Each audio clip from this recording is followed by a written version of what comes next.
The Upside Down isn't just a dimension anymore, it's merging with reality, and Vecna has already won the first round. With Holly Wheeler trapped in a literal hive mind prison and the military closing in on our heroes, Eleven has to make a choice that will cost her everything. From secret laboratory bridges to Will's ultimate transformation, we're breaking down every insane moment of this penultimate chapter. Stay tuned, because the ending of this episode changes the fate of Hawkins forever. Let's delve into the recap. The episode officially named The Bridge. Everything proceeds as Max finally awakens alongside Lucas and their circle of friends. She clarifies that her senses haven't fully returned yet, a consequence of her muscles being dormant for so long. In that moment, Lucas emphasizes that he never doubted she was still there. Max validates this, admitting she could sense him by her side, playing her favorite track, even while she was unconscious. However, she now understands she didn't actually require the music. She required Lucas to keep pushing forward. Seconds later, Mike and Eleven reach the location to greet their friend back. For her part, Robin goes on to explain that they were being chased by the monsters and nearly died, right until Mike's mother arrived and eliminated them all. Max cautions that Vecna will be enraged once he realizes she has slipped from his grip. Meanwhile, Holly wakes up in Vecna's lair, where she sees her classmates being held captive just like her. However, using every ounce of power, she manages to break away from the link and the organic material surrounding her. From her position, she glimpses Vecna in his full form at the heart of the lair. She tries to escape immediately, but she soon understands she is trapped in the center of a barren world. A moment later, Vecna observes that the girl is finally awake. At the same time, Jonathan attempts to kick the doors down until Nancy tells him to stop. If he gets hurt, they won't have a single chance of fleeing their imprisonment. Suddenly,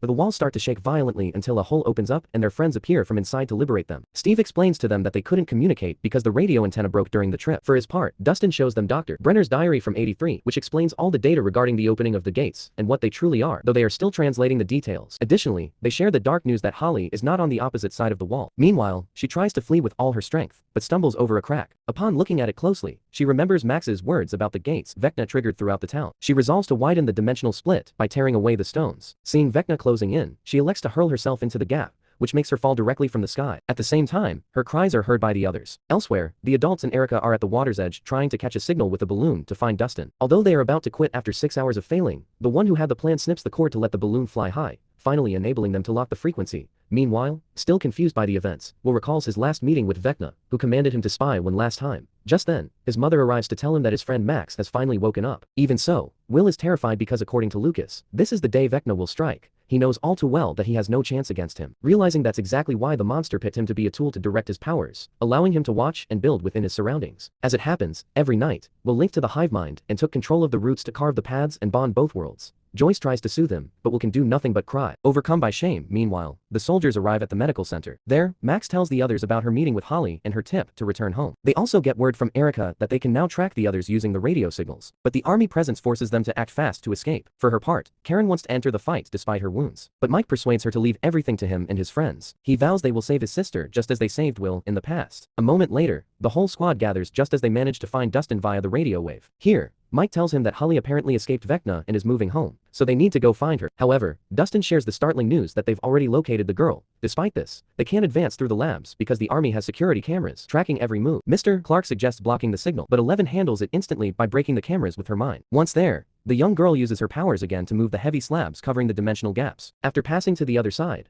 it isn't long before they meet up with the other group. However, Holly is not among them. Nancy then goes on to tell them that they heard the girl's cries at that moment. But before she could even finish hitting the ground in that world, she was pulled away again by Vecna. At the same time, Vecna pulls the little girl back to his lair, where he binds her once more in the organic matter that links her to his soul. While they plan their next step, Will arrives at the field and meets with Max, who calls him a wizard. Back at their base, Max deeply regrets having left Holly alone, but Lucas knows that trying to save her right then would have been a lethal error. Dustin breaks in here to share that he knows Holly's path, but he cautions that the real test is actually reaching there. He proceeds to explain the reality of an interdimensional bridge made of strange matter that keeps the gap open. This stuff is located deep within the heart of the facility. It turns out that on the other side of this bridge exists a void world where the monsters live, Vecna included. To put it simply, Robin realizes that Vecna has been lurking in the sky this whole time. Will then adds that the monster kidnaps children to control their minds and grow his own power. Max explains that based on her time there, she now sees Vecna's final goal to merge all worlds into one. Lucas remembers that if their logic holds true, Vecna will make his final strike this very day. Meanwhile, Vecna enters the children's minds to show them he has caught Holly again. He asserts it was the girl herself who opted to run away because of Max's words, framing Max as a monster in disguise. Derek softly suggests giving up and going home to their parents, but the children totally refuse. Thanks to Vecna's lies, Vecna fakes defeat, hinting Derek might be right because the shadow has won. But the children refuse to quit. They decide they will all talk to Holly to make her see sense and join their side.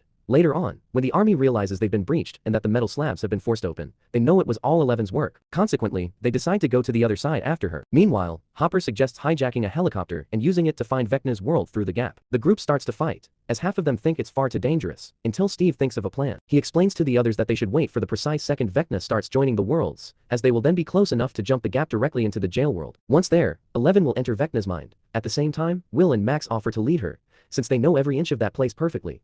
Later, when Holly wakes up, she is joined by the other children, who greet her with grins. They claim that Vecna is only caring for them. Holly tries to explain that Vecna is a monster keeping them held in his mind, where nothing they see is actually real. Upon seeing Derek, she asks him to join her in speaking the truth, but the boy recalls what he saw and elects to stay with Vecna's lie.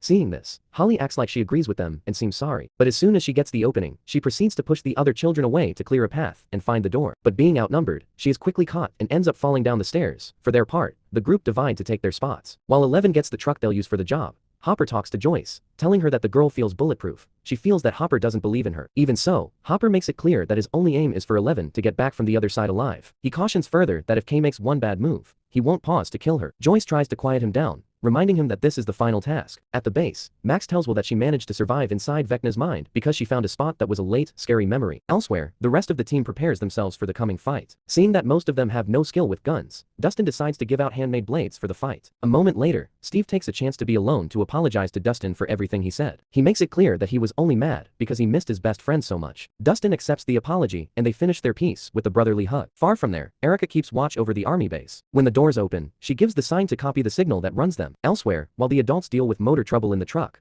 Kay and 11 link their minds to speak. 11 says that once they trash the bridge, the lab and Dr. Key's work will finally be done. However, Kay makes it clear that they'll simply make another one and the test will continue. 11 suggests fleeing, but Kay warns her that it's only a matter of time before they're caught and their friends are killed, just like what happened to her. In the end, Dr. Key would catch her and use her blood to make more gifted kids and open more gates, as it's a cruel and heartless cycle. Still, they can stop it all if, after killing Vecna and saving the kids, they stay on the other side and fade away with that world. The talk is cut short when the truck finally starts up. Now, in spot and loading the tools needed for the war, Will goes to his mother to tell her the entire truth. He explains that when Vecna strikes, he uses his force to turn a person's mind against them, hurting people from inside. However, he managed to strike back by holding to the good memories of his youth. That way, he was able to take command and kill the monsters. However, when he tried to do the same to Vecna, the being beat him and forced him to watch the most scary things he had ever seen. Joyce tries to remind him that Vecna always lies and tricks to hurt his victims, but Will shows that what he saw actually came from within himself. As Vecna knows all his secrets, but now that he knows, he feels he must first tell his mother his secret. Just then, the talk is cut short when Mike tells them they have to go in 5 minutes. Faced with this, Will decides he will tell his secret to the whole team so they can all move on. Once everyone is grouped, he proceeds to reveal that he has felt odd all this time, but acted normal because he wanted to be just like his friends. It turns out that in truth, he isn't into women. He explains that Vecna previously showed him a future where he told the truth, which made everyone treat him differently, as if something were wrong with him, and eventually led to the group splitting apart until Will was left all alone. Hearing this, Joyce makes it clear she will never quit him, and his friends follow along, joining together in a big hug. Will explains to 11 that they won't be able to kill Vecna alone, so he will join the fight. He says he's ready because he is no longer scared. At night, the team arrives in the truck, which moves at full speed into the army base. Immediately, the guards open fire, but Hopper takes them out by shooting back from his spot. Dr. Key and the rest of the guards come out to face them, but then Nancy jumps into action,